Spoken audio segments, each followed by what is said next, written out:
Le figuier commun. Nom latin, Ficus carica. Famille, Moracées. Nom commun, figuier commun. Propriétés. Des études ont suggéré des propriétés antispasmodiques, antiplaquettaires, antivirales, antioxydantes, anti-inflammatoires, antimicrobiennes, antihypertensives, cardio-inhibitrices, hépatoprotectrices, anti-angiogenèse, antidiabétiques, anticancéreuses. Parties utilisées. Fruits, feuilles, sève. Distribution. Cultivé mondialement. Australie, Asie mineure, dans l'ouest des États-Unis, Europe, bassin méditerranéen, Azerbaïdjan, Afghanistan, Iran, Pakistan. Botanique. Le figuier commun est un petit arbre ou un grand arbuste gynodioïque à feuilles caduques très ramifiées qui peut atteindre 7 à 10 mètres de haut. L'écorce est brune. Les feuilles sont tall turns, stipules de 1 à 2 cm de long, pétioles de 6 à 10 cm de long, limbes de 3 à 5 lobes, largement ovales 12 à 25 cm de long et 10 à 18 cm de large, base cordée, bord denté en scie, au moins près de l'apex des lobes. Apex des lobes aigus à acuminés, avec des poils raides épars au-dessus, glabrescents à pubérulents en dessous, avec 3 à 5 nervures à partir de la base de la feuille et environ 10 nervures latérales dans le lobe médian. Le fruit se développe sous la forme d'une structure creuse et charnue, tapissée à l'intérieur de nombreuses fleurs unisexuées. De minuscules fleurs fleurissent à l'intérieur de cette structure en forme de coupe. Bien qu'appelé un fruit, le synconium et botaniquement une infructescence, un type de fruit multiple. De petites fleurs de figuier et, plus tard, de petits fruits et une seule graine tapissent la surface intérieure. L'ostiole, une petite ouverture visible au milieu du fruit, permet le passage de la guêpe spécialisée du figuier, Blastophaga psene, pour entrer dans l'inflorescence et polliniser les fleurs. À maturité, les graines, fruits et une seule graine, tapissent l'intérieur de chaque figue. La tige mûre comestible du synconium se développe en un faux fruit charnu portant de nombreux fruits et une seule graine. Le fruit entier de la figue mesure 3 à 5 cm de long, avec une peau verte qui mûrit parfois en violet ou en brun. Une sève laiteuse est produite par les cellules laticifères, qui est épaisse, collante, parfois laiteuse. Constituants. La chromatographie sur couche mince de différents extraits de feuilles de F. carica a révélé des alcaloïdes, des glycosides, des flavonoïdes, des glucides, des tannins, des phénols, des huiles et graisses fixes. Le fruit et l'écorce de la figue ont produit 15 pigments anthocyaniques, la plupart contenant de la cyanidine sous forme d'aglycone et quelques dérivés de la pélargonidine.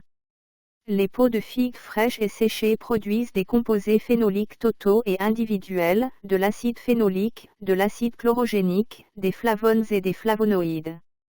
Utilisation culinaire. La figue est consommée fraîche ou séchée. Disponible dans le commerce séché ou transformé car les fruits mûrs ne se transportent pas bien et une fois cueillis, ils ont un temps de comestibilité court. Les figues légèrement sous-mûres peuvent être conservées à température ambiante pendant 1 à 2 jours. Les fruits sont transformés en confiture ou en confit. Les figues sèches sont utilisées comme succédanées de café ou mélangées avec du café après torréfaction et pulvérisation. Un sirop de figue est utilisé comme agent de torréfaction dans les produits de boulangerie. Médecine rurale.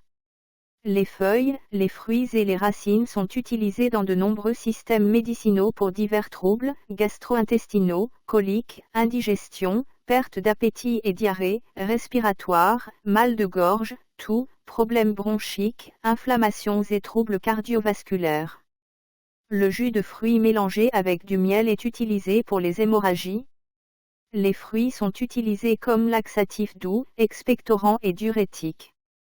Les fruits secs sont utilisés comme complément alimentaire pour les diabétiques. Utilisés comme laxatifs, stimulants, antitussifs, émollients, emménagogues et résolvants. Les feuilles fraîches sont tamponnées sur les verrues. Une décoction de feuilles est utilisée pour le diabète. Les fruits sont utilisés pour le traitement de l'hypertension. Le latex est utilisé pour le traitement des verrues. Utilisé pour le traitement des hémorroïdes et de la goutte. Les feuilles sont utilisées pour le traitement de la jaunisse. Les racines sont utilisées dans le traitement de la leucodermie et de la teigne. Usage thérapeutique traditionnel. Laxatif, les figues fraîches ou sèches soulagent la constipation. Digestif et carminatif, amélioration de l'appétit, digestion. Respiratoire, infusion de feuilles et des fruits comme expectorant en cas de toux. Antioxydant et anti-inflammatoire, fort en composés phénoliques. Antidiabétique, propriétés hypoglycémiantes suggérées pour diabète bénin. Cardiovasculaire et hépatoprotecteur, traditionnellement utilisé pour troubles du cœur, foie, anémie. Latex externe, traitement des verrues, corps, aphte, cicatrisant. Préparation et posologie. Infusion de feuilles, une cuillère à café pour 250 ml d'eau chaude, 2 à 3 fois par jour tout, digestion. Figues fraîches ou sèches, 2 à 3 figues, le matin pour laxatif doux. Latex appliqué localement, petite quantité pour verrues ou corps, éviter le soleil, risque de brûlure. Autres. Les figues de rebut de qualité inférieure sont utilisées pour la distillation en alcool ou comme aliment pour animaux à haute énergie. Danger. Le contact avec la sève de Ficus carica suivi d'une exposition à la lumière ultraviolette peut provoquer une phytophotodermatite, une inflammation cutanée potentiellement grave. Interaction et troubles métaboliques, usage modéré recommandé en cas de diabète ou traitement médical.